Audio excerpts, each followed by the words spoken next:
Kamera roll and action.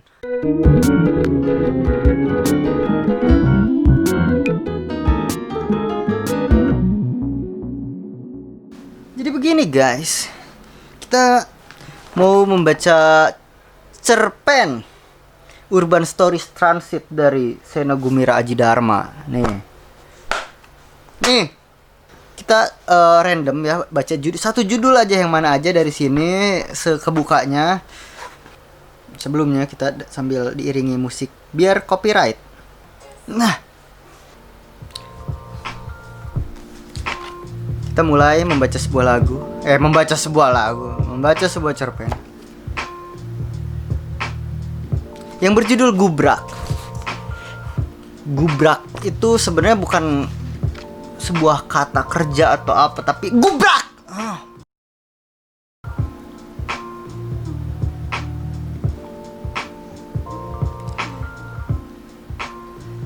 Ia sangat cantik, begitu cantik, bagaikan tiada lagi yang lebih cantik. Sedemikian rupa cantiknya sehingga bukan saja kecantikan wajahnya yang membuat udara bergelombang, tetapi bahkan siapa saja yang memandangnya lantas akan jatuh pingsan. Gubrak. Mula-mula kecantikannya memang hanya membuat orang terpesona dan terengah-engah. Begitu penuh pesona rupanya wajah cantik itu, sehingga apabila ia melangkah dengan tenang, anggun, dengan gerak bagai sengaja dilambatkan, mulut-mulut yang menganga itu sulit dikatup kembali. Hanya ternganga, terus-menerus menganga, sehingga ada kalanya lalat yang hinggap di lidah para penganga itu tiada lain, itu tertelan juga. Namun rupa-rupanya kecantikan itu seiring waktu terus bertambah, sehingga tak cukup mengakibatkan terpesona dan ketergangaan, tetapi bahkan meskipun seorang tak sengaja meliriknya pun, pada saat yang terhenyak karena kecantikannya akan tetap pingsan juga. Bagi mereka yang mengenali dan mengerti keberadaan kecantikan tiada tara itu, mulai dari tetangga, penumpang bis kota maupun teman-teman sekantornya, maka suatu usaha terlatih agar jangan sampai melihat kecantikannya yang telah diusahakan dengan penuh kemahiran, yang tiada lain tiada bukan adalah melengos pada saat yang tepat. Karena memang harus tepat saatnya. Melengos terlalu cepat sehingga tetap melihat wajahnya lagi. Atau terlalu lambat mengelos. Atau terlalu lambat melengos, sama dengan bencana.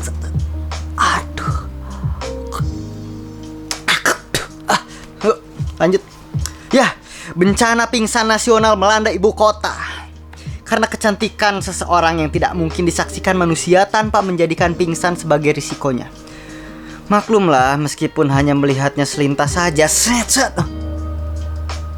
dalam selintas itulah kecantikannya bagai menjerat mata yang menawannya.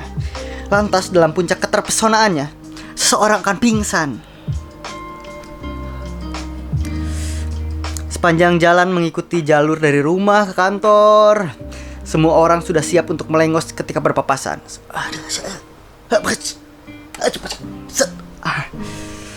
Beriringan maupun mengikuti dari belakang.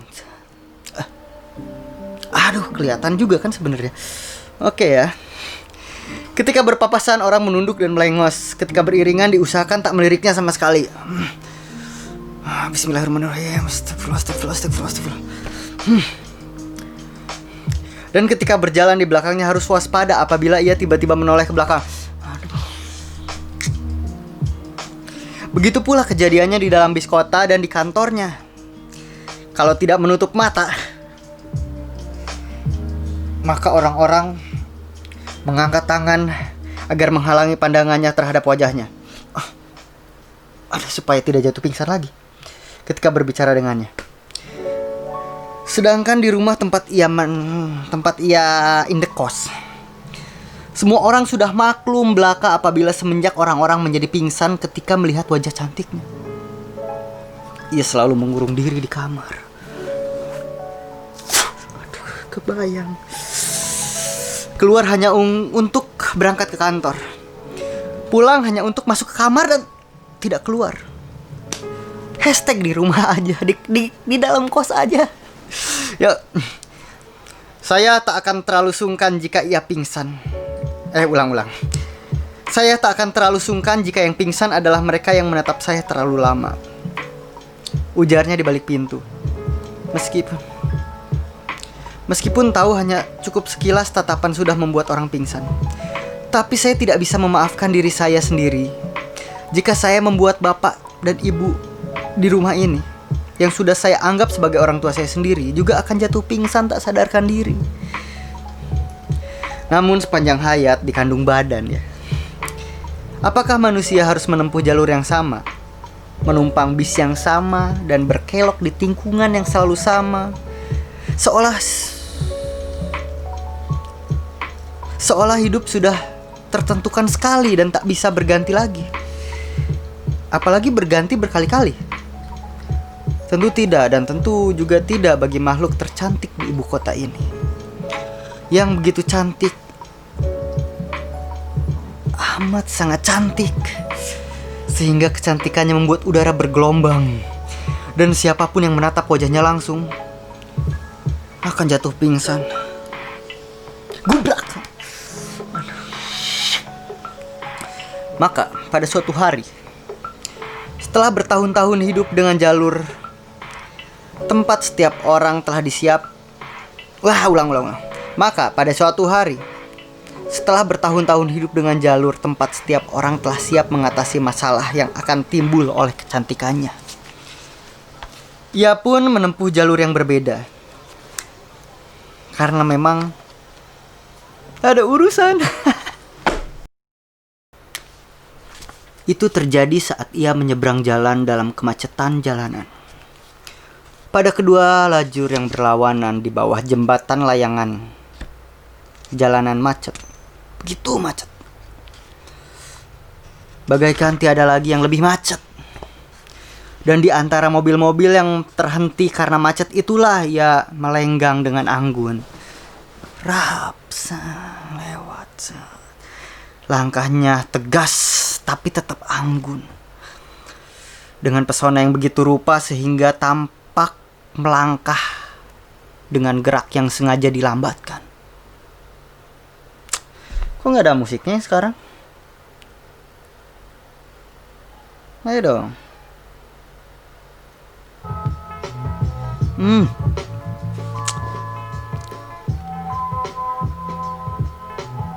Begitu lambat dan begitu penuh pesona sehingga pandangan mata orang-orang pertama kali melihatnya menancapkan pada wajahnya yang tiada bisa lepas lagi untuk akhirnya pingsan tak sadarkan diri. Bagai peraga terindah di dunia, ia berjalan di atas jalur pemisah sehingga semua orang bisa menatap wajahnya, yang meskipun dari samping saja tetap cantik. Wah, amat sangat cantik, bagaikan tiada lagi yang lebih cantik. Membuat di mana-mana orang bertumbangan di jalanan, di dalam mobil maupun sedang di atas sepeda motor langsung pingsan.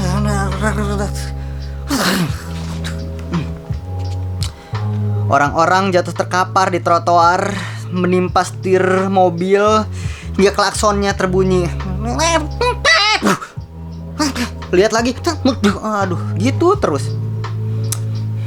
Dan mereka yang berada di sepeda motor sedang melaju kencang, tak sengaja melirik dan pingsan. Gedebak.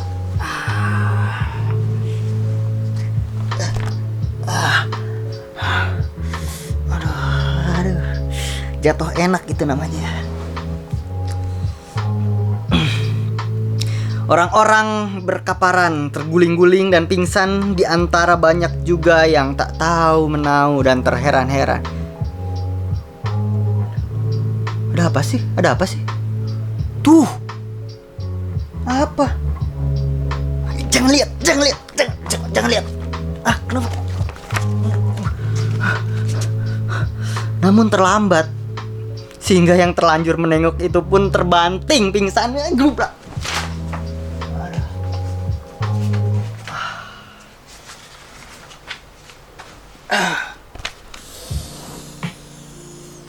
Itu pun tak menghentikan usaha penengok selanjutnya. Apaan sih? Gubrak. Apaan sih? Gubrak. Kayak apa sih cantiknya? Gubrak. Masa lihat orang cantik aja pingsan? Gubrak. Yang bener bisa pingsan. Coba lihat. Oh, aku juga mau lihat. Gubrak. Coba lihat, gubrak. Coba lihat, gubrak. Coba lihat, gubrak. Gubrak, gubrak, gubrak, gubrak, gubrak, gubrak, gubrak, gubrak, gubrak. Anehnya mereka itu yang lantas human ternyata masih banyak belum percaya dirinya pingsan karena pesona kecantikan yang berusaha melengok kembali. Masa iya, ya gubrak.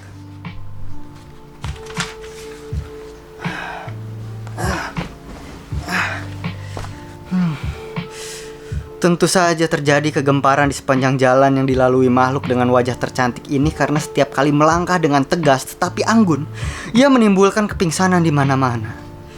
Lantas, manakala mereka yang pingsan karena kedahsyatan pesona ini berpenyakit jantung pula, tidak sedikit yang melanjutkan kepingsanannya dengan kematian. Maka di antara banyak orang yang pingsan dan bangun sambil meratap-ratap, terdapat pula yang tidak pernah bangun dan mati. Masa sih gubrak?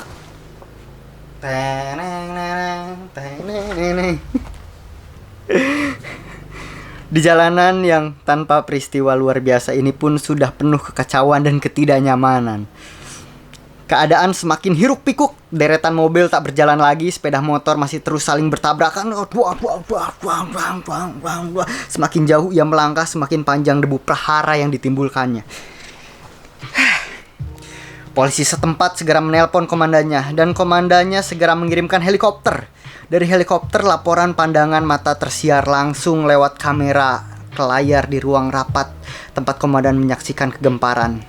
Bersama para pembantunya, dengan cepat komandan minta dihubungkan langsung dengan juru kamera. Jangan ambil wajahnya ya, jangan. Nanti pingsan semua kita di sini. Sejak awal juru kamera kepolisian itu pun sudah mendapat peringatan dari rekan di bawahnya.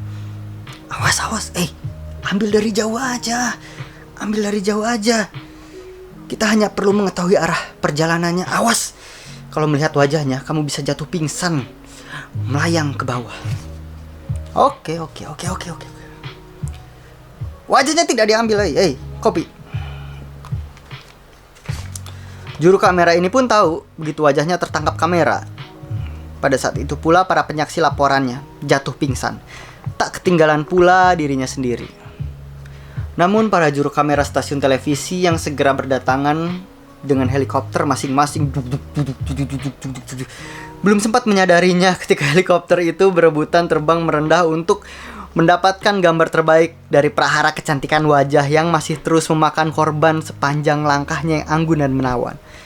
Dalam siaran langsung, prahara ini jadi berlipat ganda karena wajahnya tertayang seantero negeri dengan seketika. Kecantikan wajahnya telah membuat negeri ini nyaris lumpuh. Ketika di segala kota besar, kota kecil, pelosok, bandara, kapal laut, bis malam, dan segala pojok televisi umum.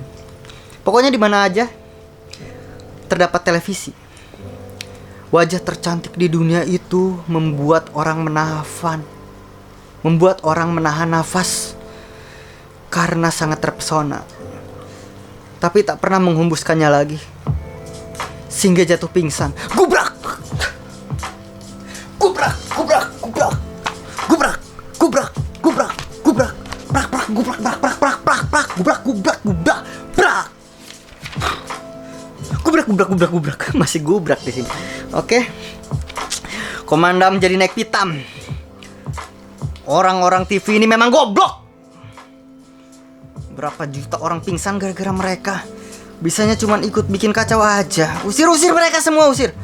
Kita harus segera mengejar dan menangkap sumber prahara ini. Kecantikan, di mana-mana bikin perkara. Dengan pendekatan menghadapi musuh di medan tempur, karena daerah itu segera dikosongkan sehingga tidak ada lagi calon korban baru yang akan berpapasan. Orang-orang televisi diancam akan ditembak rudal kalau tidak menjauh dengan helikopternya.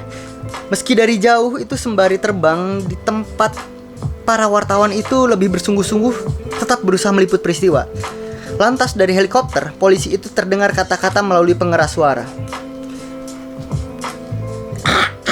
Pemilik wajah cantik yang kami hormati, wajah cantik saudara telah membuat banyak orang pingsan dan sangat mengganggu ketertiban. Mohon dengan sangat menyerahlah. Berhubung wajah cantik saudara membuat pingsan orang yang memandangnya, mohon agar saudara mengerudungi kepala saudara dengan karung yang akan kami lempar ke bawah. Demi ketentraman kita bersama, pakailah karung tersebut dan menyerahlah. Namun pemilik wajah cantik ini ternyata tidak sudi menyerah. Heran, pikirnya. Nengok sendiri pingsan sendiri. Kok jadinya gua yang salah? Enak aja masukin karung, emangnya gue kucing? Tentu saja wajahnya yang membuat orang tertahan nafasnya jadi pingsan. Usaha menangkapnya dan memasukkannya ke dalam karung tidaklah mudah. Karena wajah cantik dan bahkan membuat udara bergelombang ini memang memingsankan siapapun yang menatapnya tanpa pandang bulu. Pasukan yang diturunkan untuk meringkusnya di baris terdepan menjadi korban pertama yang berkelimpangan pingsan karena belum terlalu menyadari betapa wajah seseorang memang bisa membuat orang pingsan. Mundur, mundur, mundur, mundur, mundur. Jangan lihat wajahnya, jangan lihat wajahnya. Bikin parameter 100 meter. Demikianlah pasukan pengepung mundur sambil menundukkan kepala atau menoleh ke tempat lain.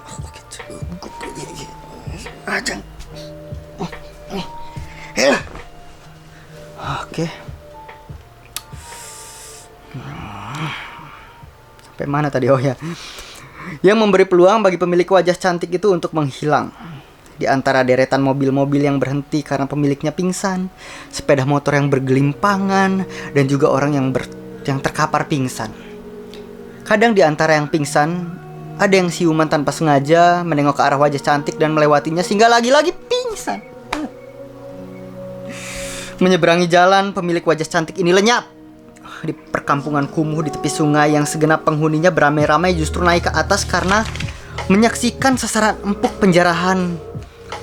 Mereka berurutan menyambar dompet para pengendara sepeda motor yang bergelimpangan, memecahkan kaca jendela mobil-mobil, prang, prang. Yang pengemudinya masih pingsan. Bahkan mobil-mobil terjebak macet dan pengemudinya tidak pingsan karena tak tahu menahu perkara wajah cantik yang memingsankan manusia itu tak luput dijarah setelah kaca-kacanya dipesahkan. Lantas, entah siapa pula yang memulai. Sebuah mobil tiba-tiba terbakar.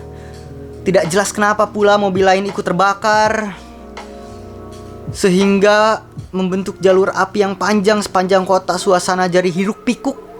Orang-orang panik berlarian sambil menjerit-jerit karena toko-toko di sekitarnya mendadak terbakar pula. Jalur terbakarnya mobil-mobil yang semakin memanjang bagaikan terbakarnya sebuah sumbu. Segera disusul jalur terbakarnya toko-toko. Habis deretan toko. Terbakar pula perkampungan kumuh. Setelah perkampungan kumuh habis terbakar, para penghuninya menyerbu kompleks perumahan mewah untuk menjarah.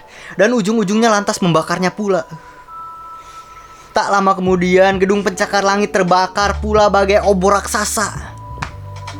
Pada saat senja menjadi lengkap dan malam turun, ibu kota telah menjadi lautan api. Dari pesawat terbang yang merendah turun ke bandara, tampaklah seluruh kota menyala-nyala. Parameter kepungan pasukan anti huru-hara telah rusak tanpa pernah membentuk karena kekacauan yang tidak terkendali ini. Tapi api tak dapat dipadamkan karena bahkan mobil pemadam kebakaran pun ikut terbakar. Lucu ini. Api berkobar-kobar menjilat angkasa, kerusuhan berlangsung di mana-mana, dan di antara kekacauan itu masih saja siapapun yang sengaja atau tak sengaja melihat wajah cantik tiada tara, meskipun hanya sekelebat saja, langsung jatuh pingsan, meninggalkan dunia karena terinjak-injak gelombang manusia yang merayakan kemerdekaan dari perasaan menderita untuk sementara.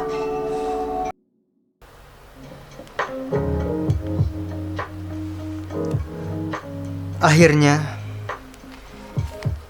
ia menemukan tempat tersembunyi yang sepi, amat sangat sepi. Bagaikan tiada lagi yang lebih sepi di sebuah gorong-gorong yang gelap dan kosong. Dengan hanya ditemani sebuah lilin. Di atasnya, kota yang hanya gelap karena listrik mati, dan meskipun api masih menyala di berbagai puing reruntuhan dan bangkai-bangkai mobil hangus. Kerusuhan sudah mereda. Terdengar suara-suara langkah diseret karena kelelahan jiwa yang terguncang. Kesadaran yang mengingatkan perilaku memalukan maupun keletihan tubuh itu sendiri setelah mengorbankan kemarahan ke segala arah tanpa berhenti. Ia tahu jika ia muncul kembali dari gorong-gorong itu dan seseorang melihat wajahnya hanya untuk pingsan lagi, perkara itu akan terus berulang.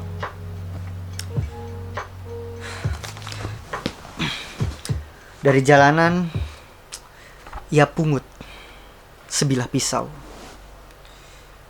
Barangkali milik seorang penjara yang tak sadar kehilangan senjatanya karena sibuk menggotong pesawat televisi. Dalam cahaya lilin, tampak wajahnya di balik cermin kecil yang selalu ada di dalam tasnya. Hanya dirinya yang tidak pingsan melihat wajah itu.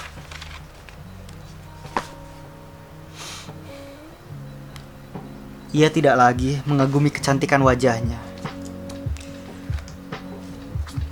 Memegang cermin kecil di tangan kiri, dan tangan kanannya memegang sebilah pisau. Setajam silet yang sedang bergerak untuk menyayat-nyayat dirinya sendiri.